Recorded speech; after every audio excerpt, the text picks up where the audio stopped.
Yerli icra nümayəndəsi Sakit müəllimi. Buyursun.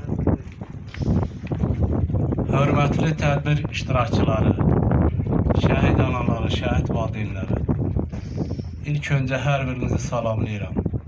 Bugün biz bu xatirə bulağında torpaqlarımızın bütövlüyü uğrunda şəhid olmuş Eşqin Cəmiloğlu'nun 2-ci il dönümünə toplaşmışıq.